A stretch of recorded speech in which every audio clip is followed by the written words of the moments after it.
This is the Ruckus and The Menace Sports Podcast. Oh no! We suck again! I'm getting confused. What game are you calling? I'm calling both games. It is caught by Kelsey! Touchdown! Kansas City! Anthony for three. Bang! How's it going, ladies, gentlemen, sports fans alike? It is time for the Ruckus and the Menace podcast. I'm Menace the Menace. And I'm Bruce Buffer. That wasn't completely there because I did not accent that. It's time! For 3 rounds in the UFC heavyweight division. All right, but on this episode of the Ruckus and the Menace podcast, that has absolutely nothing to do with the UFC. Damn it! No, I'm just kidding. We will be recapping and updating on the NBA and NHL playoffs. We get to talk about the NFL draft and even some of the things that have been going on in the good, bad, and the ugly. And on top of that, in our primetime game, we will be taking a stab at guessing some draft busts that Ruckus and I both have come up with resumes or a cascading clue set for.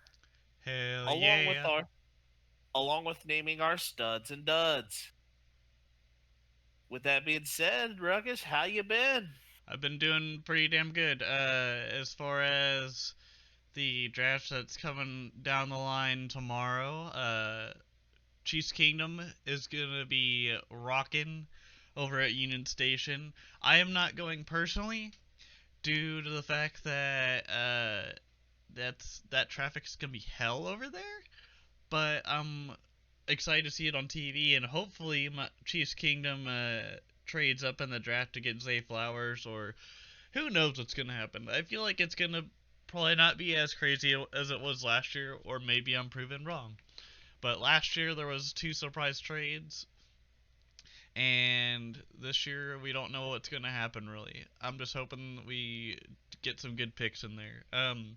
As far as what I've been doing, I've been kind of slowing down on LB the Show, mainly because I feel like for the most part I got most of the programs done. I'm like on the way to finishing the most recent one. I think it's like the Charisma series or something like that, because near the end you get like O'Neal Cruz and some other players, and I'm on the tail end of that. I have Daniel Vogel back to level up and gain experience from, and then I have O'Neal Cruz to gain XP with, and pretty much the only way you get XP with them is if you play games on Diamond Dynasty. So what I did the other day was play versus the CPU and play on Rookie, and then just Parallel them up. Yeah, just play through the lineup a bunch, and it's even easier with pitchers because then you can just like put a reliever in there and just have them like rack up strikeout after strikeout after strikeout. But yeah, that, and then I have been playing, gaining a little bit more ground on Resident Evil 4. I love that game as far as the story goes and everything. It just feels immersive. And then I got more into The Last of Us Part 1, and I finally got to the part with meeting Ellie for the first time. Oh, so, yeah. Last of Us is overall just a great game. And the game runs a lot better. They actually recently put out a patch today, and it was like a 25 gig update, which is a big chunk of change when it comes to the storage department. But yeah, I'm overall just excited for tomorrow, but also it's a good time to be a sports fan right now. There's not like too much going on, but there's just the right amount. It's like when it's 65 degrees outside, it's like it's not cold, it's not too hot, it's just perfect in the middle. All right. Well, definitely as for me, it's been a little bit busier kind of trying to take on like a lot of things in just married life and running and pretty much running the house. So it's kind of so I've been having to do a little bit of other additional things around, but one of the major things is that my weekend is at least going to be consisting of a good amount of time around my birthday. So we're actually going to be taking, and this is kind of due to some system shocks and scheduling changes on my end. Ruckus and the Menace will be on a new schedule.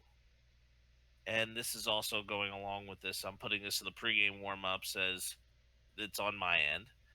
Because of some things shifting on my end, we will now be having your episodes starting in May, coming out, or starting the second week of May, coming out on Tuesdays. Correct, which means instead of the podcast normally coming out on Thursdays, it'll be 2 days earlier. So whatever happens midway through the week, we'll probably get to the next week after that. Yep. And that is kind of a very good way of doing it. It's like I've been. And if I'm going to be honest, it helps us with content-wise, because then we could go over what happened during the weekend, and if there wasn't a whole lot, we could still talk about most things that happened. But Yeah, we still have a lot of. Yeah, there's still a lot of things going on. This especially becomes a major benefit in the longer run of football season. right. So, other than that, I mean, I've been messing around with a little bit of. We had a little bit of a trip out of town for the weekend last week. So a little bit of a time coming up with some MLB The Show for me might be starting to ramp itself back up. I'm still about 60% of the way through the program and got 2 weeks left, so I kind of need to have as much time as I possibly can on it. But some of that has also been due to just me having time away from things, prioritizing time with my wife, prioritizing like really a lot of just things shifting and taking different forms. And that's what the adjustments of kind of life has been. I eventually will be getting Star Wars Jedi Survivor, but I know that since I've been limited on some game time, and I will have a little bit more time free to kind of do whatever gaming I need to Mother's Day weekend because my parents will be out of town. So I will have so I'll have a so I'll have a little bit of time here and there to kind of make up ground. But just navigating life. That's kind of where I'm at right now. Yeah, I'm kind of waiting on Jedi Survivor because I want to see the reviews, but I also just don't like the new trend of games coming out at $70.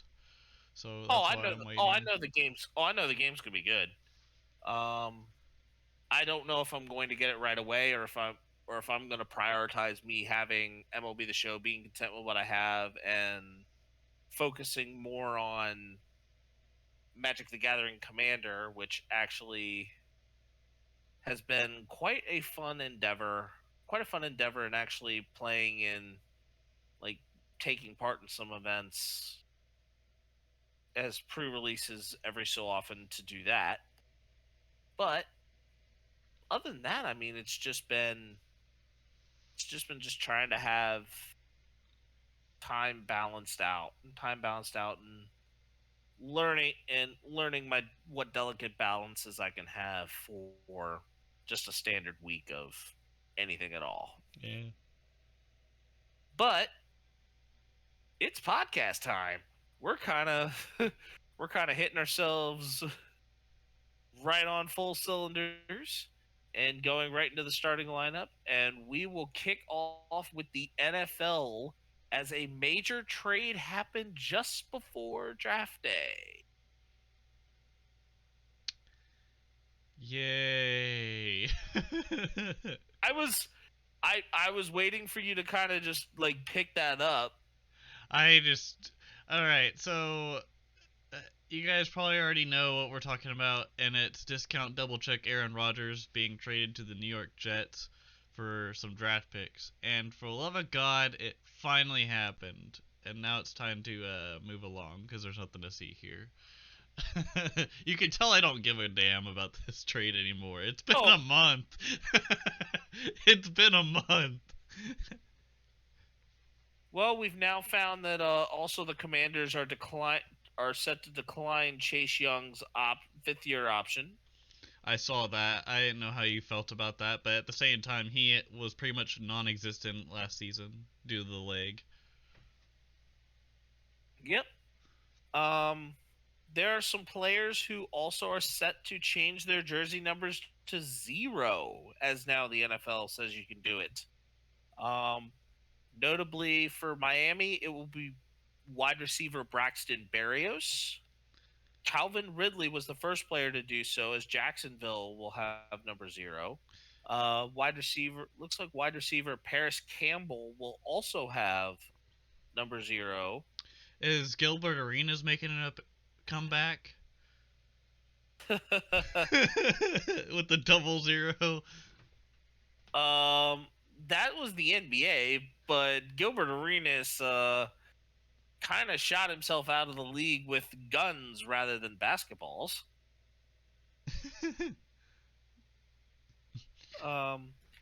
But some players changing other players changing numbers. T. Higgins will be going from number 85 to number 5. Darren Waller will also be wearing number 12 as a member of the New York Giants. Yay, TB12. And Aaron Rodgers actually for the Jets will be wearing number 8. His college number back at Cal. And he chose this in spite of having the endorsement from Joe Namath to wear number 12. So yes, Namath endorsed the decision for Rodgers to wear number 12 should he take it. But Rodgers chose to wear number 8. And Ric Flair goes, woo!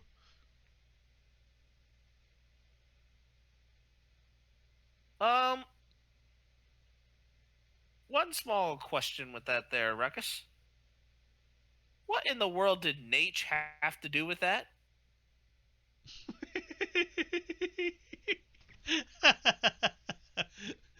It had nothing to do with it. I was just, causing a ruckus. I mean, Joe Namath was known for wearing, of course, obviously the fur coats and all that, but and was trying to be somewhat of a limousine riding, jet plane flying, kiss stealing, wheeling, dealing son of a gun. But this is a quarterback who lost more games than he won when he was a starter.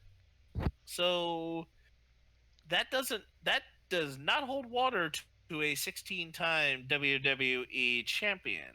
I'm sorry. But digression aside, we're going to go to the ice and get you your update. 4 games, or I should say 4 to 5 games through the NHL Stanley Cup playoffs first round. In the All right, I think we're going to start with the Game 5 between the Seattle Kraken and Colorado Avalanche.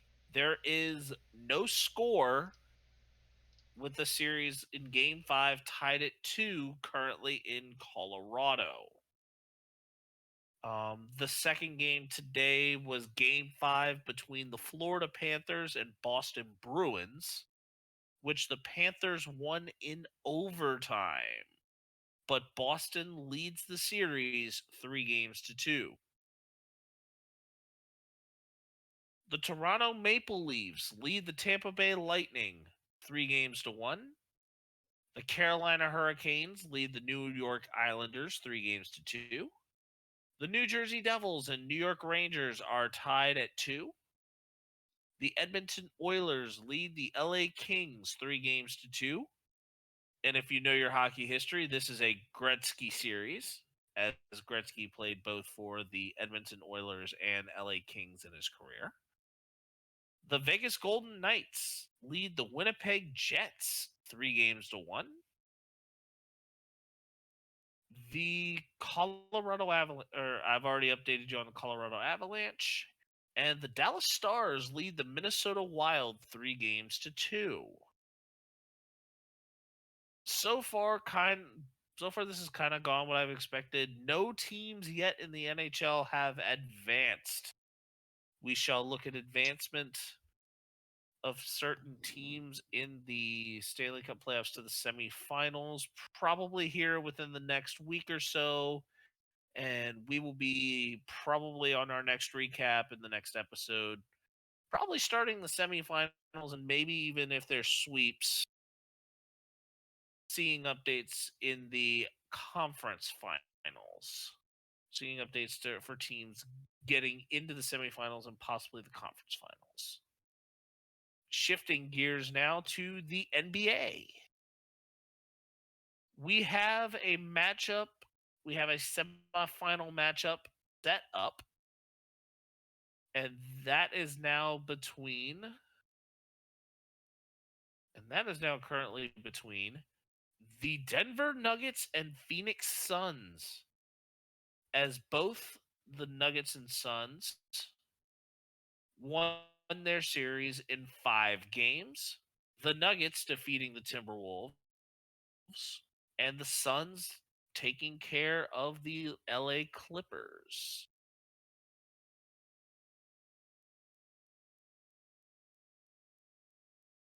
The games going on at the moment. Yeah, so what all is going on right now?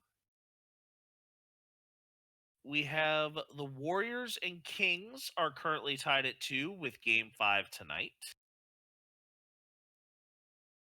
The Bucks and Heat. The Heat are leading 3-1. And this series has gone back to Milwaukee. The New York Knicks have made the conference semifinals, defeating the Cavaliers 4-1. All right. In the East first round game, Milwaukee is currently leading Miami 66-60 in game 5 as it is getting ready to approach halftime within the next couple of minutes, or 68-60 now. And the Kings are up by 3 early in the second quarter against the Golden State Warriors. The other game going on today was the Los Angeles Lakers and Memphis Grizzlies, where the Grizzlies beat the Lakers by 17, but the Lakers still lead the series 3-2, with the series going back to Los Angeles. The Boston Celtics series with Atlanta goes back to Atlanta on Thursday, with Boston having a 3-2 lead, and the Philadelphia 76ers swept the Brooklyn Nets to advance. So what's quite interesting is that the future Commanders owner has both of his other teams in the playoffs. Playoffs. Yep, we just went through a whole round of playoff conversation. I think we've got ourselves some interesting updates here. We kind of will look into what possibly the semifinals will look like next week as well, or even at the rate we're going, maybe even some early conference final looks, but that all depends on if sweeps occur. And now we go to the Eastwood segment. We've got the good, the bad, and the ugly from this week. Do you? Wah, wah, wah. All right. And I'm going to kind of kick off the good this week with a follow up to a soccer piece that I mentioned in the good a few weeks ago. Wrexham has now been promoted to League Two in England. You could say they wrecked them enough to get to League Two. Well, I think they had to win it all. I think they had to win the entire English Football Association to secure the promotion. But what that means is that they're now a step closer to getting into the Premier League. And in case this is your first episode listening and you're wondering who is this or what is this Wrexham team? This is the team that is owned by It's Always Sunny in Philadelphia actor Rob McElhenney and Deadpool Ryan Reynolds. Well, of course, you also could say Van Wilder, Ryan Reynolds, the typecast a-hole, Ryan Reynolds, Green Lantern, Ryan Reynolds, like any of these other Ryan Reynolds type things that you would know him for. It's that guy. Yes, it's that guy. Also, the Mint Mobile guy. He's also Free Guy. Also, the Deadpool guy. Wolverine hating guy. I've said Deadpool. Detective Pikachu. Detective Pikachu. Yeah, that was a good ass movie. That was surprisingly an underrated one for what a lot of people thought, but I was actually impressed with it. It was in my opinion, it's better than Free Guy. Free Guy was kind of meh, but yeah. I also have now finally seen the Super Mario Brothers movie, which did not have Ryan Reynolds in it, but was surprisingly impressive. Chris Pratt is so cool. I think the real draw of the whole thing that everybody loved from it was actually Jack Black. Well, everybody loves a little bit of Jack Black in their life. Because he's talking about peaches. Because he's going through and talking about peaches. Also, he just is a hilarious dude.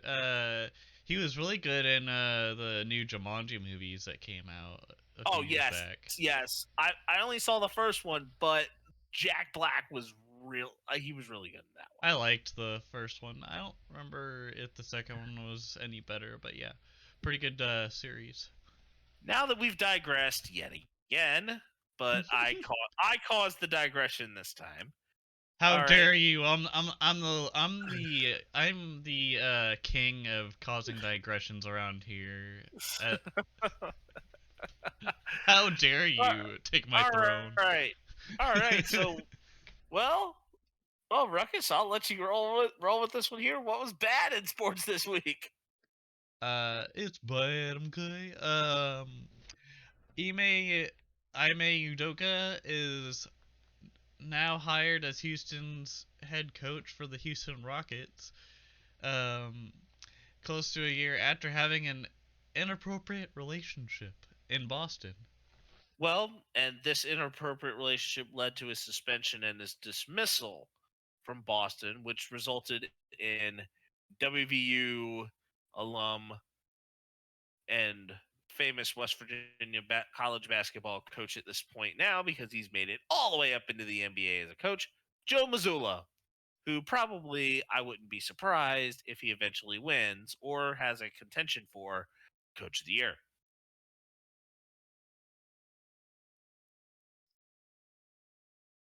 So there's a little bit of counteraction with that.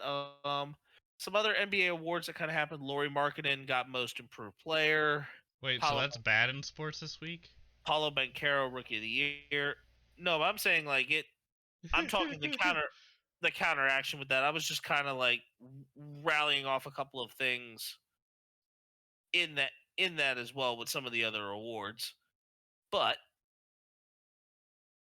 it kind of but with the Ime Doku thing, he was previously in a relationship with Nia Long, and of course this thing led to him cheating on her and all that. So for anyone who knew, like obviously who who Nia Long was, you would know that that was one of those type of things where this dude probably got kicked out of something. Was gonna get kicked out of something. He was being a hoe. Anyways, Yeah. That's kind of the simplest way of going about it. And the downright ugly in this week in sports is NFL players and gambling. as 5 NFL players have been suspended, those 5 include Jamison Williams, one of the first round picks for the Detroit Lions, Quintez Cephas, C.J. Moore, and Shaka Tony. Okay, Shaka Tony, I think will definitely. I mean, the only one that does not have to reinstate after a year because he only got a 6-game suspension, just so we're aware of this, was Jamison Williams. So so basically what the NFL's gambling policy says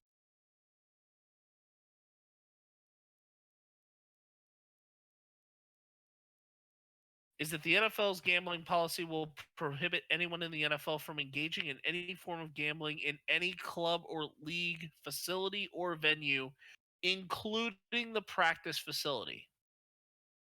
However, players are not prohibited from gambling on sports other than football. What if what if if I was a football player and I changed my identity to Rusty Shackelford and then just started gambling on other NFL teams and said I was a fan and not a player? I feel like I would still be against the rules, but I'm just saying hypothetically, could you like try to play that out as long as possible until someone found out? Because that's probably a no because of the fact that you Okay. had to have like government ID and stuff like that. All right. So, what this is meaning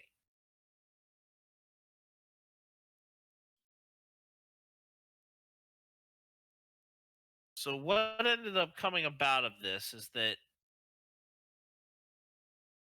when it comes to the NFL personnel games, it's a no-go it's a no-go area. All NFL personnel are prohibited from placing, soliciting, or facilitating any bet, whether indirectly or indirectly through a third party, on any NFL game, practice, or other event. This includes betting on game outcomes, stats, score, performance of any individual participant, or any kind of prop bet in which wagering is offered. However, Jamison Williams, more so in his case, he was betting on college football games, which is legal by the policy, with the exception that Jamison Williams did his bets in the facility, which means suspension.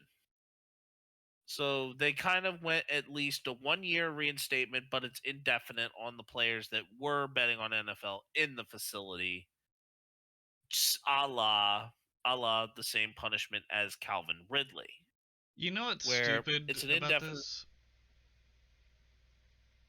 What? They're like literally they're all like, okay, let's give these players 1 year suspensions and whatnot. And yes, Jamison Williams was the like exception because it wasn't related to the NFL, but it was still in the facility.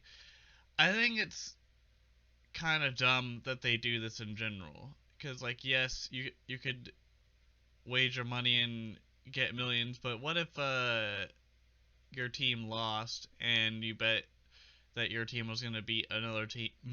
I feel like that would benefit the house more than it really would um, benefit the player in that situation. And usually the house always wins.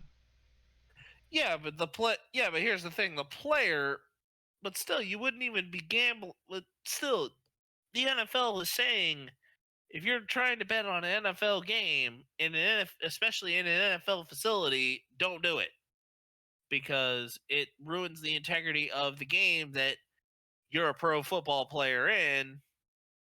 Why would you even bother gambling on it at that point?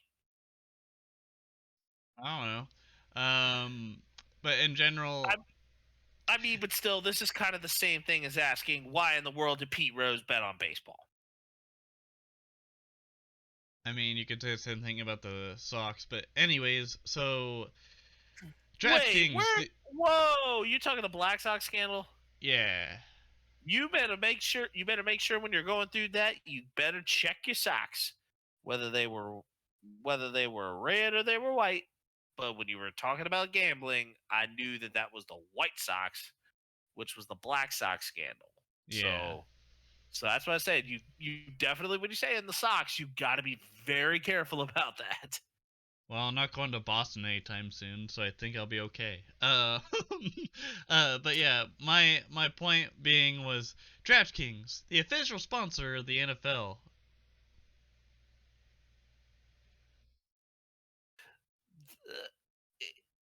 I know that obviously the DraftKings thing is something, but I just don't think the joke was landing as well as it could have. Yeah, if I didn't talk about the Black Sox, it probably would have landed a little bit. No, I think even the NFL thing, it was like, no. I mean, obviously, you have other betting venues as well, other than DraftKings. You've got FanDuel that people use. I mean, it's still. What about people in fantasy football leagues? I mean, that's like its own form of technically gambling, unless you're playing for really no extra things.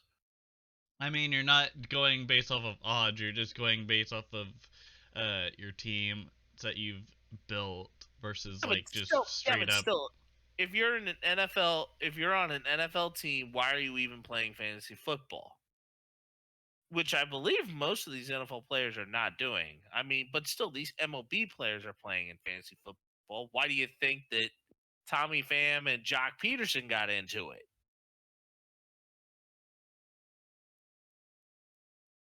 So I mean, people get in Twitter beefs too, but oh yeah. Anyways, yeah, I mean, but still, I'm just talking the fact of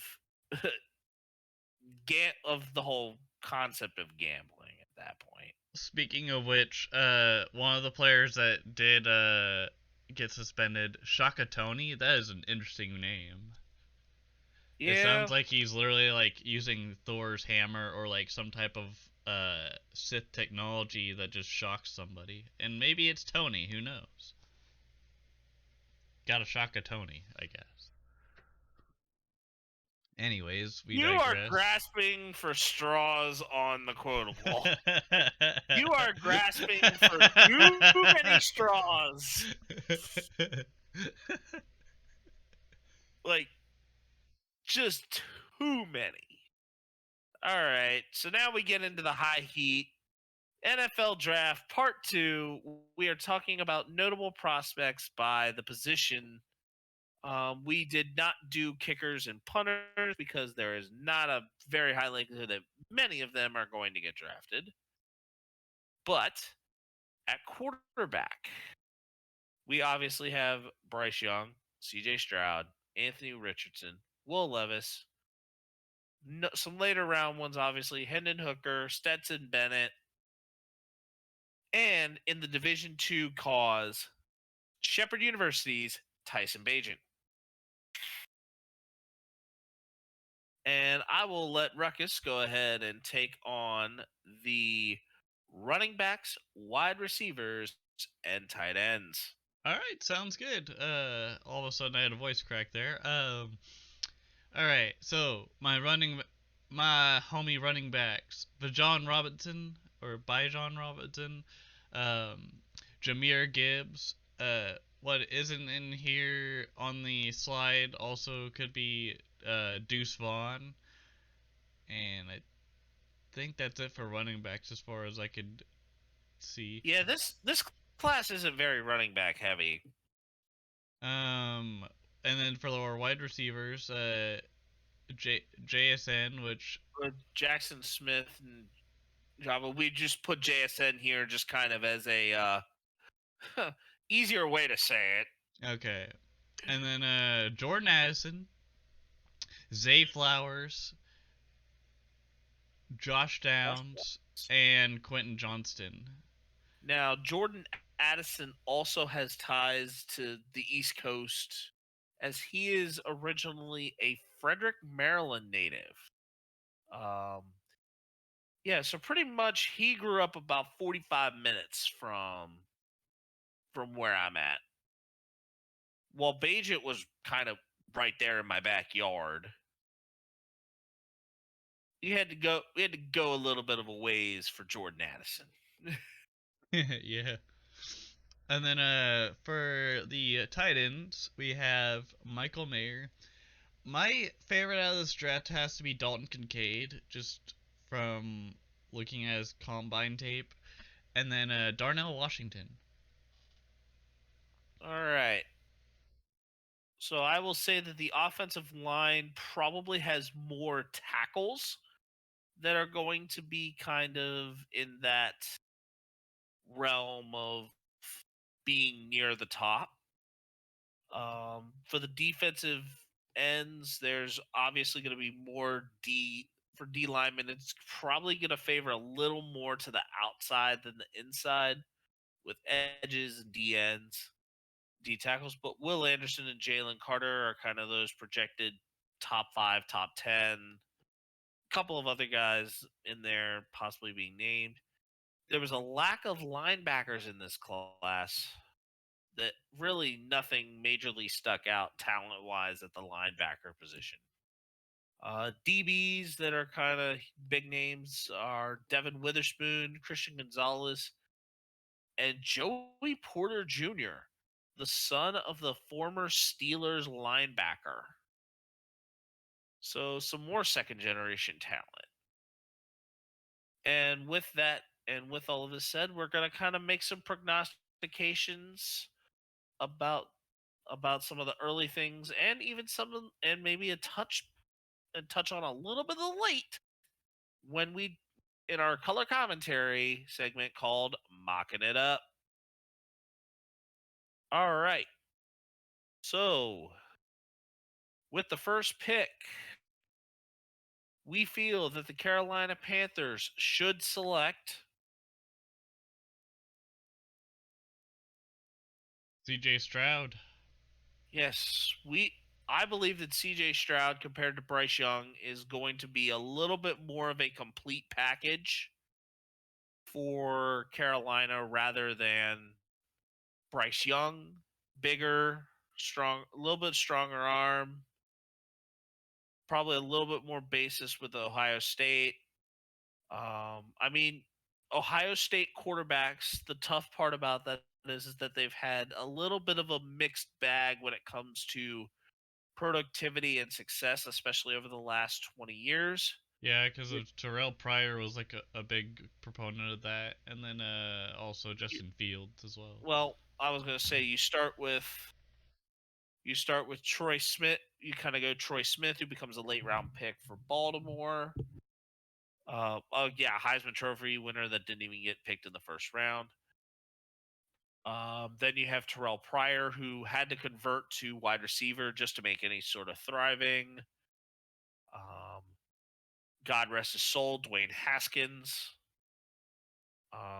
Joe Burrow, who had to transfer out, ended up going to LSU before getting drafted, but Burrow panned out. But then on top of that, we have Justin Fields and now likely CJ Stroud. But then you've also had the ones that didn't quite make it: Braxton Miller, JT Barrett, Cardale Jones. So Ohio State has kind of been a mixed bag for quarterbacks, and most of them have not lasted a long time compared to, say, Ohio State in a couple of other major positions on the board or on the roster. For us, number 2, the second overall pick, we feel that the Houston Texans should select. Bryce Young. Now, Bryce Young is under 6 feet tall, so it's kind of very much a Kyler Murray situation.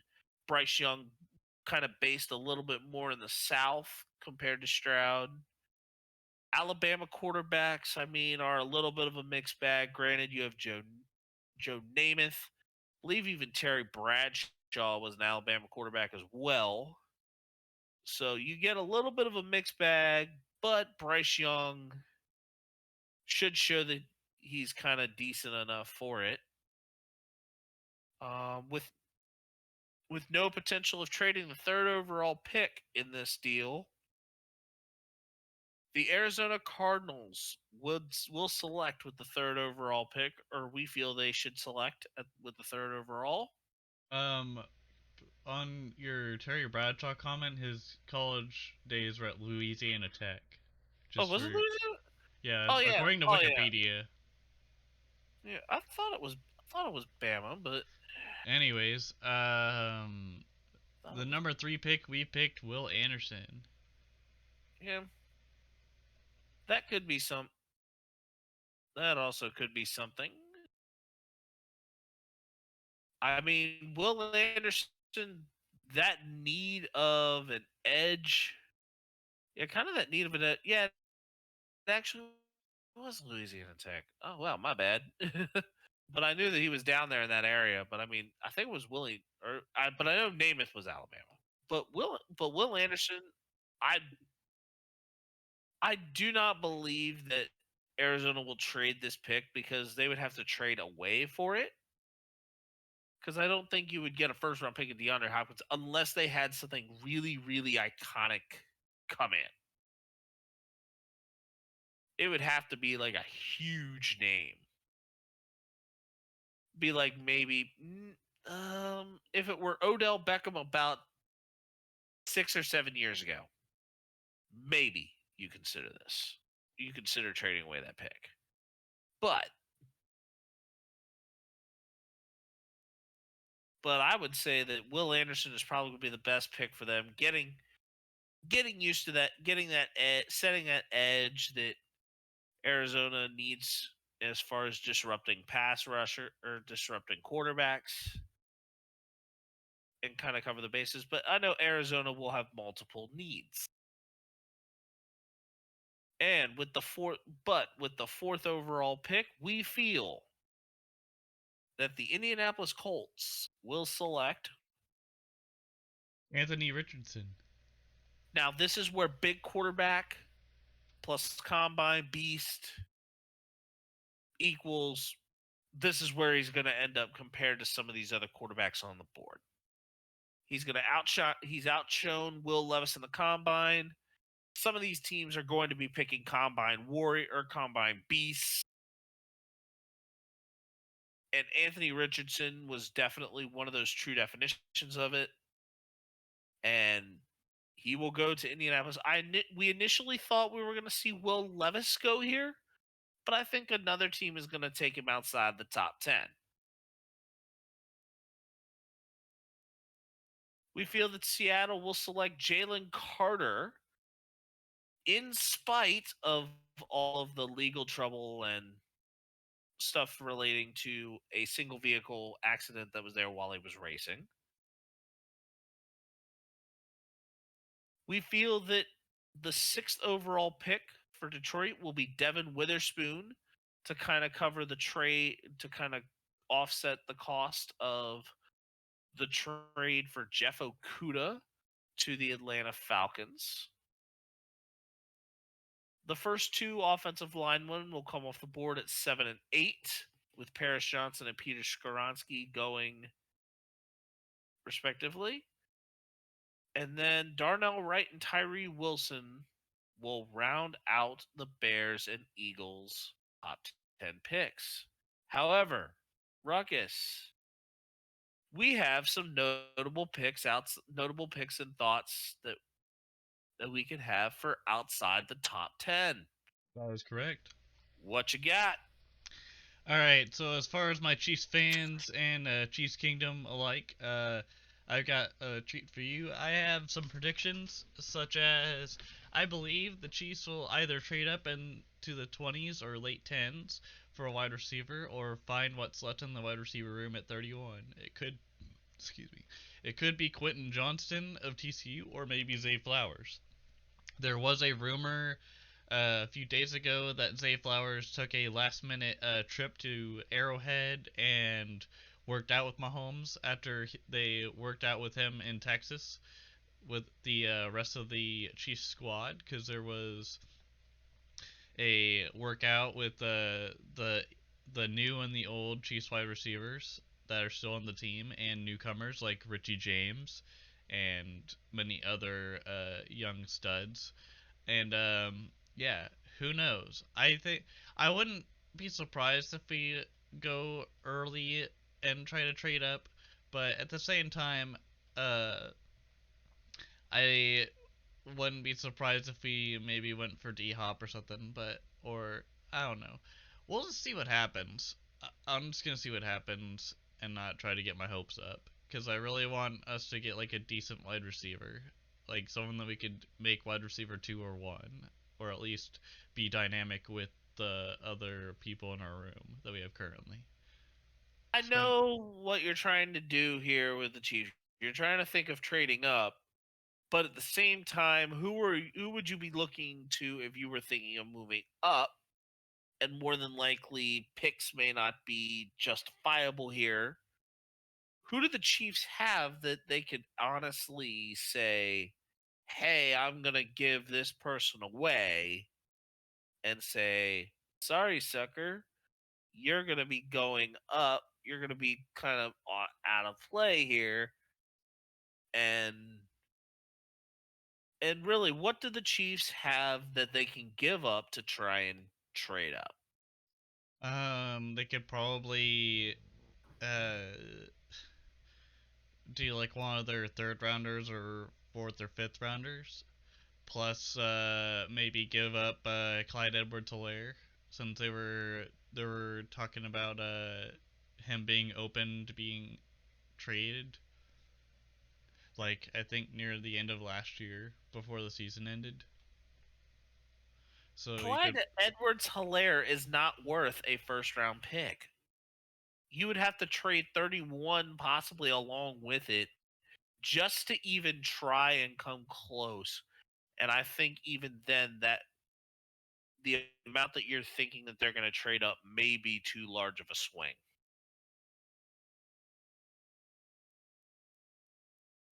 Yeah, that could be a bit of an issue there. I don't know. Any other takes you have before we get to my little laundry list? Nope, that's about it. Spanish, what do you got? Okay. So for my team personally, I have the Commanders will not be in the quarterback sweepstakes until very late in the draft. Should the desire for a backup for a backup quarterback to develop become a piece of interest. Now, in layman's terms, what does this mean? That would probably within the first 2, maybe 3 rounds, or at least the first, and this also being the first couple of days of the draft, that the Washington Commanders will not pursue a quarterback of need. I have that now, while the Titans, or not the Titans will definitely be looking at a quarterback. But while the while the Commanders may not be looking for a quarterback right away, I think there's a team that at some point in the draft that they definitely are going to be looking at a quarterback. And that is the Baltimore Ravens. With the likelihood of possibly Lamar not making it back, you still have the need for a quarterback that is going to be there for the long term of the future.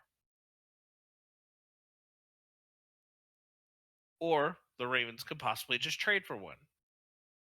But in speaking of trades, there I feel will be a trade for DeAndre Hopkins at some point during the broadcast of the first round. What this means is that on day one, DeAndre Hopkins will get traded and likely to a team not as popular. Now we go from teams that are possibly looking at trades to now players who I think will have some draft stock. Jordan Addison, I feel, will be a Charger as the Los Angeles City will be drafting at 21 overall. Now, what is this going to mean? Or why would this happen? You have two bigger receivers in terms of physical size in Keenan Allen and Mike Williams. Granted that both of them are hurt at the moment, but if they're properly healed right and all that, you'll have that go through. Then you have that obvious option of Keenan Allen, Mike Williams, and then you have the smaller slot receiver that gives Justin Herbert a little bit more range in that passing game. And then my last one will involve Tyson Bagent, and I believe that Tyson Bagent will be picked at some point during day 3.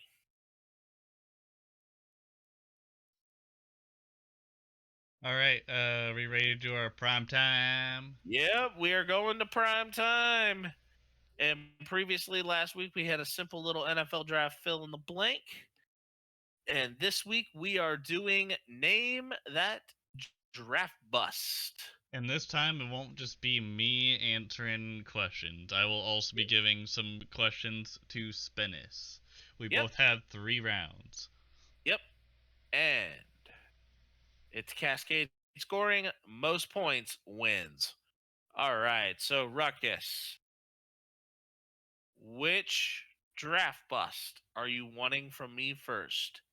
A, Your choice. B, or C? Okay. All right. We are going to start with this one. The year that I will be starting with for you is 2008. For 4 points, in this player's brief career, he did not pick up a single sack in 45 games.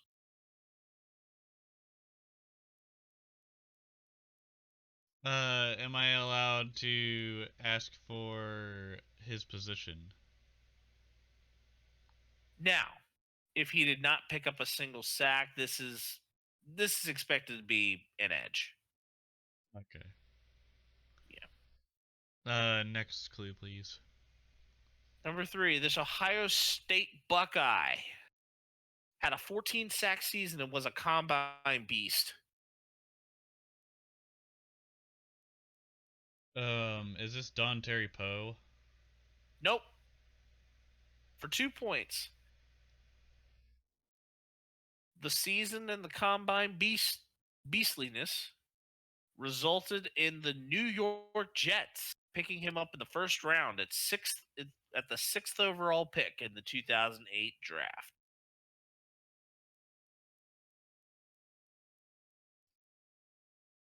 Um,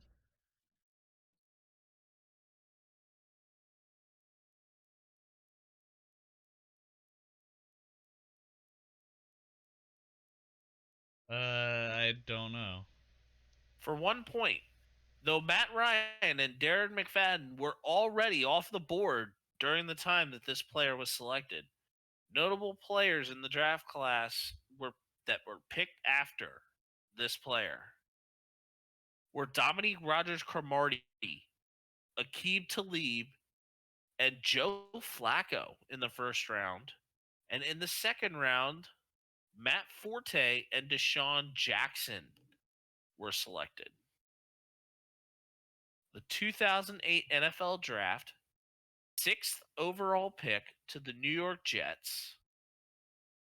And that 2008 class also had Dominique Rogers-Cromartie, Aqib Talib, Joe Flacco, Matt Forte, and Deshaun Jackson. And this player went to The Ohio State University. I'm just gonna go on a limb and say Vince Wilfork. Vince Wilfork? Vince Wilfork was not a draft bust. This is Vernon Golston. Oh. All right. Give me the earliest one you got.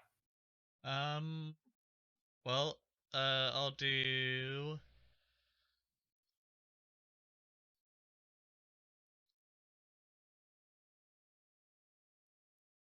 The earliest draft bust you got. Okay. So we'll do this 2006 draft pick. All right. Okay. First clue for 4 points. Played 5 seasons for the New Orleans Saints and rushed for 5,490 yards and 36 touchdowns.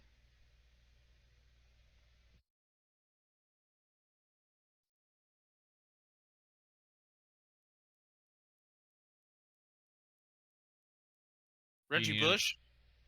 Damn, okay. Yes. Reggie Bush, yep.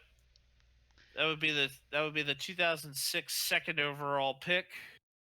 Believe he also had a season near the end of his career where he finished with negative yardage. He's also known for the Wendy's ads as one being a biggie bag. That was one of my clues because I just kind of gave up. I was like, okay, if he doesn't get this by the third clue. Yeah. All right. All right. So I gave you the one in the middle. Do you want the early one or the most recent? Early. Early. Okay. So the year in this case is 1999. For 4 points, as an Oregon Duck, he went to throw for 3,763 yards and a 32-8 touchdown to interception ratio in his final season that only had 11 starts.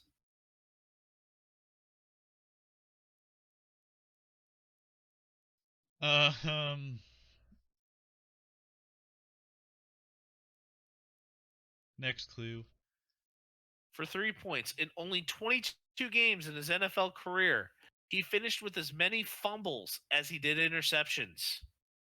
And both of those were at 10.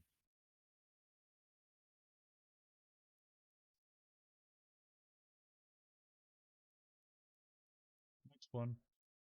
For 2 points, he only completed 46.6% of his passes and only threw for 5 touchdowns his whole career.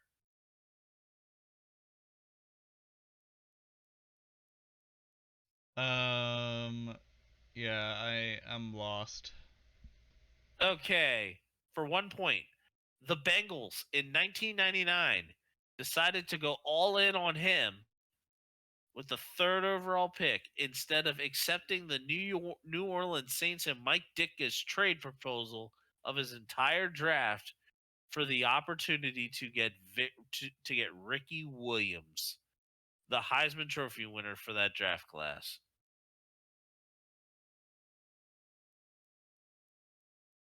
Would I be lying to you if I was still lost? This might have been a little bit too early out of your threshold. But the answer to this one is Akili Smith. Okay. Yeah. I was going to troll and say Daniel Jones, but he was not drafted in 1999. And Daniel Jones went to Duke. All right.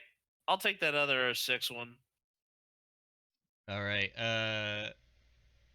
First clue for 4 points. Drafted from USC at pick number 10 overall to the Cardinals. And this was a 4-pointer? Sure. Matt Leinart. Yeah. Yep. Yep. Okay, and this last one, 2017. For 4 points, a 4-star recruit out of high school. He had a 2-year college career at Notre Dame, where in 2 full seasons he had a combined total of 65 touchdowns, passing and rushing. And this was in 2017. This is the 2017 draft.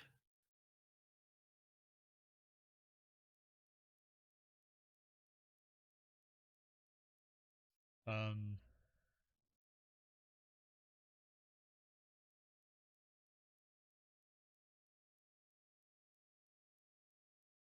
Can you repeat what the first clue was? A 4-star recruit out of high school. He had a 2-year college career at Notre Dame, where in 2 full seasons he had a combined total of 65 touchdowns, passing and rushing. Okay. Next clue. For 3 points, selected as a second-round pick, he beat out vet trade acquisition Brock Osweiler and Cody Kessler to win the starting spot.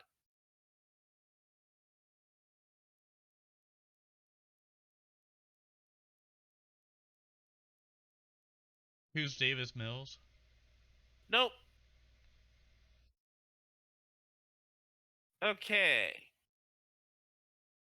For 2 points, in his only full season starting, he had 11 touchdowns as opposed to a league leading 22 interceptions.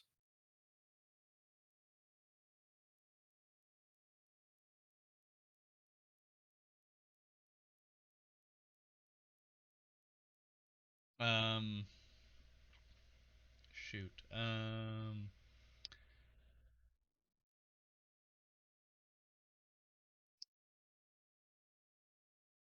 Why is this so difficult? I have not given you the team, unfortunately, but the clue in number 1 should give you a huge amount.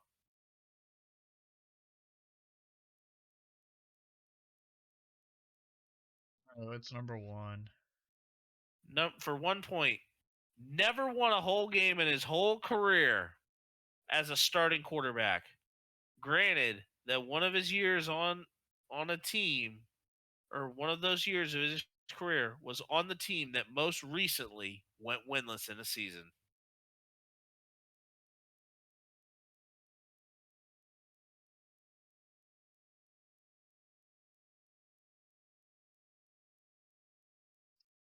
Deshaun Watson. Or was it Trevor? I don't know. God damn it. It was Deshaun Kaiser. Oh, I was close. Just didn't have the last name right. Yeah, it was. I thought you would have got that with never won a whole game in his whole career. Deshaun Watson was drafted by the Texans in the first round. This guy was a second round pick.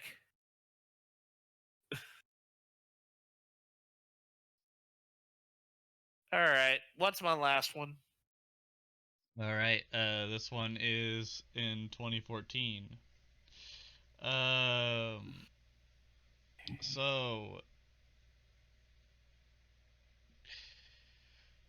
for your first clue, he's from Tyler, Texas, and played 2 seasons and only scored 7 touchdowns and gave up 7 interceptions. So 7 touchdowns, Grew up in Tyler, Texas. Played 2 seasons in the NFL.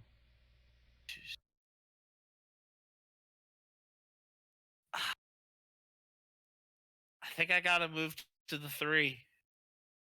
All right, number 22 overall pick. Oh, wow. 2014, 22 overall. That's Johnny Manziel. That's Johnny Football. Yes, sir. That's Johnny Manziel. Yeah, I guess I probably went with draft busts that were notable in name, but I think I might have went a little too obscure.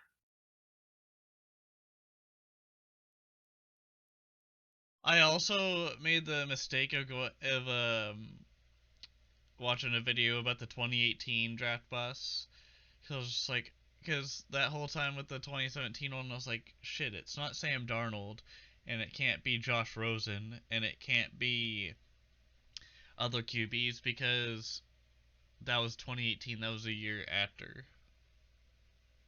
what Oh you were yeah. talking about. Oh, for which one? The Kaiser one? Yeah. Oh, the Kaiser one was no, it was the 2017 draft was when he was picked. Right, and the 2018 one was with Josh Rosen, Sam Yep. Darnold, and whatever. So that's what I was thinking about, and then I was like, wait, that's 2018. Yeah. Yeah, so that's why I was like, okay, I'm like, let me at least like I was trying to give you like draft busts that we clearly had there, but the year be but this one's an easy one. The year is 1998. Infamously known for being the quarterback picked after Peyton Manning. Um,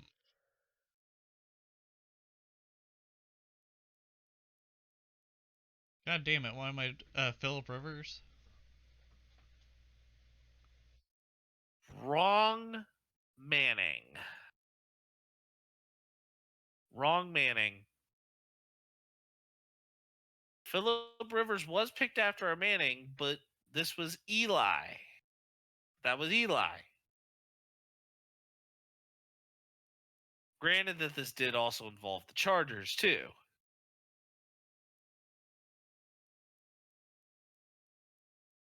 That quarterback was Ryan Leaf. Yeah, I wouldn't have known. Yeah, I thought there were like obviously like notable draft busts. Like I was looking up notable draft busts to think like he's had to have looked up notable draft busts in trying to find this. So these names should clearly still be somewhere in his head. Yeah, it's all right. We should probably now get to our studs and duds for the Yep. week. Yep. All right. So what you got, Ruckus? All right, so my stud this week, and this is mainly just an overall thing from the past couple weeks. A underdog closer for the Pittsburgh Pirates, David Bednar, with 8 saves, and one of the save leaders or close to it in the NL. And as I said, has underdog status as a closer for the Pirates. Also, an honorable mention, my fantasy baseball team got 13 saves total for week 2. 4 of them were from Hader, and 4 of them were from Bednar. And then there was some accumulation of saves from other relief pitchers and what have you. But they also count holds too. So like if you held them from like scoring in an inning, Yep. you got 1 point for that outing that they had. So if that relief pitcher had multiple outings and they were either holds or saves, you got like 1 point for that. But yeah, I was very happy about that last week, and I am tied for first now in my fantasy baseball league. Hooray! And then my dud this week. Linus Tech Tips did a video last weekend covering the quality of sports gear from Fanatics, which is a well-known sports merchandise company that now has a 10-year contract with the NFL. And Linus Tech Tips did a video on quality of like technology that they bought from the site, and also comparing it to other things that are either cheaper, or trying to see whether or not if it's a scam or not. And um, before I go any further on the Fanatics thing, they featured the Chiefs with the Bluetooth headphones, and they also did some reviews on other overpriced gear, like a mouse pad that also was a like a wireless charger, and it was all made from cardboard, and they were pricing it at $80. Linus Tech Tips literally ripped out a Bengals mouse pad that was made out of cardboard that was sold for $80. Oh wow. And the Chiefs Bluetooth headphones in the video that they show at the beginning uh are worth $20, and they sold it for like about $100-ish,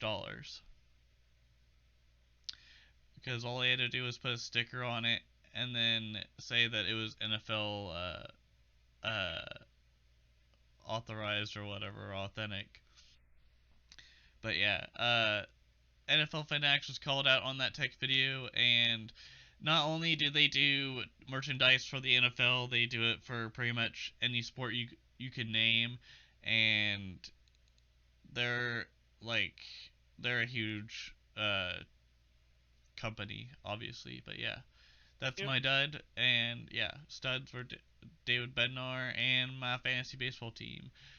Spin us what you got for us. All right, I am going to start with my dud. My dud goes to Timberwolves guard Anthony Edwards for allegedly swinging a chair that struck two people and getting charged with third-degree assault. I mean, granted, you could be salty after a loss. I get it. But this is not the WWE where you're trying to pull a concerto. And at least with Draymond, he's all like talk. He doesn't try to like fight people. I don't know. That stomp was definitely a fighting stomp. Well, for the most part, Draymond is like a talker, though, in a sense, rather than Yeah. a person that's gonna like freaking like declaw, or like not declaw, like use like his big meaty claws to like just like cut your arm or whatever, to like make you like immobilized, or not immobilized, but like impaired in some way, like whether your arm is broken or leg is sliced, who knows. Or just have this whole thing be like Biggie talking about that big meaty man smacking meat. And in this case, it was Anthony Edwards just chucking a chair. Yeah. But my stud this week goes to Shepherd University baseball alum and current Colorado Rockies center fielder Brenton Doyle, in as he became the first former Ram since 1927 to be called up to the show. He went over 3 in his first game, but when he got his first career hit, he also stole his first career base. And granted, do the Colorado Rockies have a great record right now? No. But Hell has, no. To the no, no, no. but Hell has to the he no. but has Doyle kind of worked his way up the farm system and now finally has gotten his shot? Absolutely. And hopefully here in about 3 days, or within the next 3 days, we will be hearing a Shepherd University player get drafted.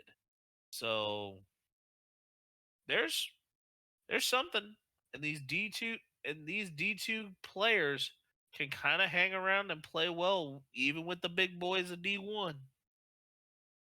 Ruckus, go ahead and take us out. Ladies and gentlemen, thank you for listening to the Ruckus and The Menace Sports Podcast. I am Ruckus. And I am Menath the Menace. Thank you so much for tuning in. Just a reminder, we will start doing our episodes 2 days earlier. Next week we will not be having an episode, but the week after that, starting on that Tuesday, we should have an episode out instead of on Thursdays. We will be having that episode release. The episode will be recorded on May 8th, set to be released on May 9th. So those are the dates that you will have in place. All right, sounds good. Thank you all for listening, and also thank you for helping us surpass